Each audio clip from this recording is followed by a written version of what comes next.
जय हिंद फ्रेंड्स, एक बार फिर आप लोगों के लिए आर्मी डॉक्यूमेंट से लेके एक बड़ी अपडेट लेके आया हूँ। जिनके यहाँ भर्ती आ गई है उनके यहाँ तो ये डॉक्यूमेंट रिक्वायर्ड है ही है, साथ ही जिनके यहाँ भर्ती आने वाली है वो लोग भी अपना ये डॉक्यूमेंट तैयार कर लें। जय हिंद फ्रेंड्स, मैं हूँ आपका साथी भूतपूर्व सैनिक मनोज सिंह और आपका अपने YouTube channel ex army soldier में स्वागत है।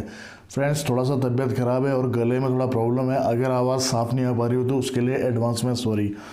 चलिए फ्रेंड्स, बात कर लेते हैं मेन अपडेट की।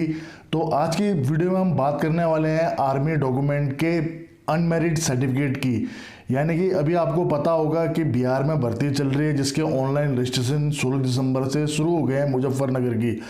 तो फ्रेंड्स, बात बिहार की नहीं है, ये आप लोगों के लिए आर्मी के डॉक्यूमेंट में ये डॉक्यूमेंट भी इम्पोर्टेंट है कि आपको अविवाहित प्रमाण पत्र बनाना होता है, क्योंकि इसकी ज़रूरत तब होती है जब आपकी बहाली होती है।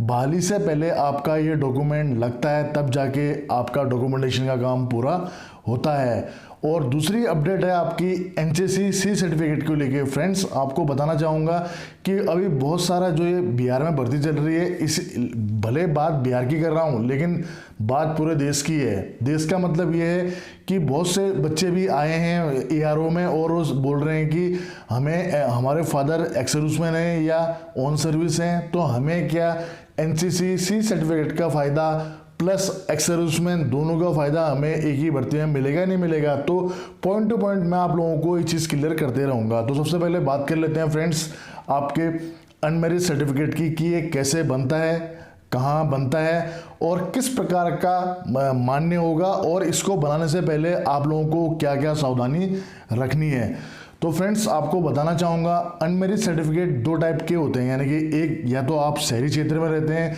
या आप ग्रामीण क्षेत्र में रहते हैं। अगर आप शहरी क्षेत्र में रहते हैं तो आपको अपने वार्ड पार्षद का आपको बनाना पड़ेगा, उनके द्वारा आपको बनाना पड़ेगा अनमेरिट सर्टिफिकेट। अगर आप ग्रामीण या ग्राम पंचायत इलाके के क्षेत्र में रहते हैं तो आपके ग्राम प्रधान या मुखिया का आपको अनमेरिट सर्टिफिकेट उनके द्वारा अपना बनाना पड़ेगा। अब फ्रेंड्स, इसमें ध्यान रखने वाली मेन बात यह है कि जब भी आप ये अनमेरिट सर्टिफिकेट बनवाएं तो उनमें दोनों चीज़ें इंपॉर्टेंट हो जाती है। पहले ग्राम प्रधान की सील और दूसरा ग्राम प्रधान के हस्ताक्षर। उसी प्रकार अगर आप शहरी क्षेत्र के हैं तो आपको अपने वार्ड मेंबर के आपको उनकी मोहर और उनके हस्ताक्षर वाला ही सर्टिफिकेट मान्य होगा। कहीं ऐसा ना हो कि आप लोग साइन करा कर आ जाएं और मोहर न लगी हो, तो इस कंडीशन में आपका वो सर्टिफिकेट अमान्य करार कर दिया जाएगा। तो फ्रेंड्स, सर्टिफिकेट बनाने से पहले हमेशा इस बात का ध्यान रहे कि सबसे पहले अपना नाम, अपनी डेट ऑफ बर्थ और अपना जो आपका पूरा डिटेलमेंट है वो चेक कर लें। उसके बाद ही आप अपना पूरा सर्टिफिकेट, जब आपका लास्ट में साइन होता है, उसको साइन करने से पहले एक बार अपना सर्टिफिकेट में पूरा अपनी जानकारी पढ़ लें, ताकि किसी प्रकार की कोई गलती न हो, क्योंकि छोटी सी भी त्रुटि भी आपको आगे चल के काफ़ी दिक्कतें प्रदान कर सकती है। तो मेरिट सर्टिफिकेट बनाने से पहले या आर्मी का कोई भी डॉक्यूमेंट बनाने से पहले ये छोटी छोटी बात का ध्यान आप अवश्य रखें। साथ ही जिनके यहाँ रजिस्ट्रेशन चल रहा होगा, रजिस्ट्रेशन जब भी आप करवाते हैं अपने सामने करवाएं, और अपने नाम जब भी आपका लास्ट जब फाइनल सबमिट करना होता है उससे पहले आपके द्वारा दी गई जानकारी एक बार आप पूरा पढ़ लें, उसके बाद ही फॉर्म को सबमिट करें। चलिए फ्रेंड्स, ये हो गई एक पॉइंट, यानी कि आर्मी डॉक्यूमेंटेशन में आपका अनमेरिट सर्टिफिकेट को लेके।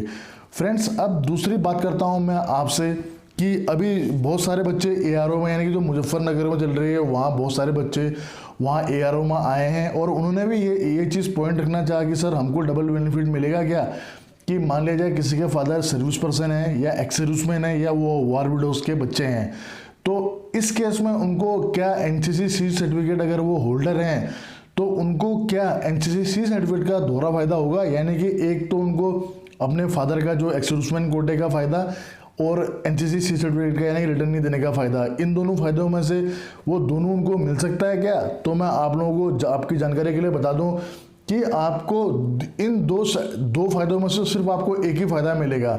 चाहे आप भूतपूर्व सैनिक कोटे का इस्तेमाल कर लें, चाहे आप एनसीसी सी सर्टिफिकेट का फ़ायदा इस्तेमाल कर लें, वो आप पे डिपेंड करता है कि आपके लिए क्या सूट करता है।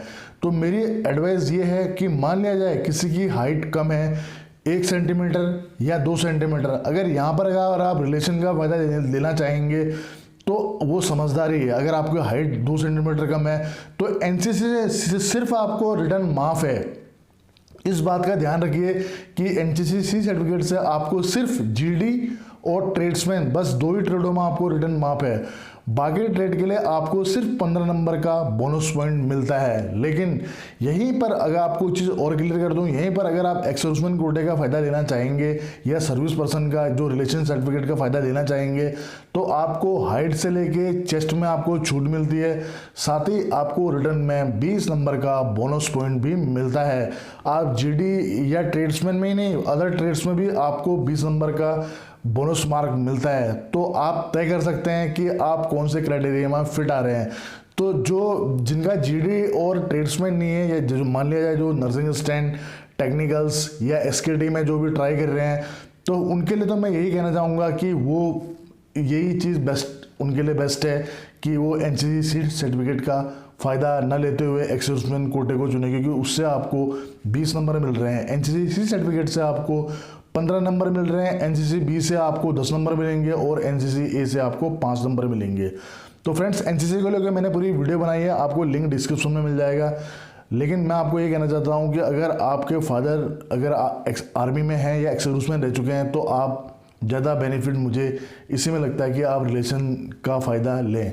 अगर आपका टेक्निकल्स या आपका एसकेटी या आपका एनए का है, तो अगर आपका जीडी का है और आपका ट्रेड्समैन का है तो फिर आप चूज़ कर सकते हैं कि आपको रिटर्न नहीं देना पड़ेगा।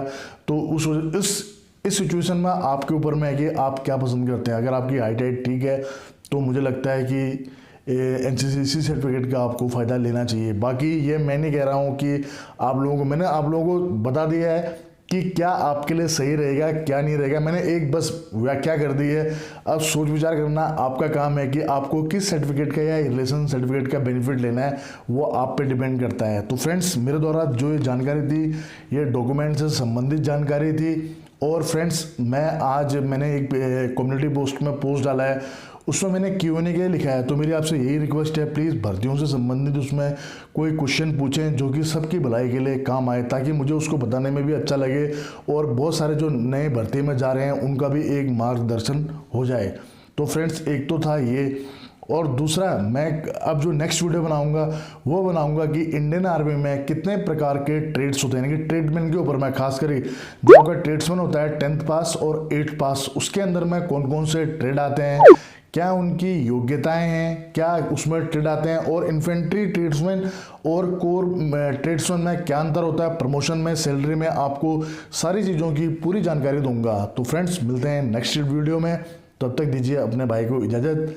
जय हिंद, जय भारत, वंदे मातरम, भारत माता की जय। दोस्तों, सब्सक्राइब कीजिए एक्स आर्मी सोल्जर को डिफेंस की सबसे सटीक और सबसे आसान भाषा में जानकारी के लिए। साथ ही बेल आइकन को प्रेस करें ताकि आपको नोटिफिकेशन सबसे जल्द मिले।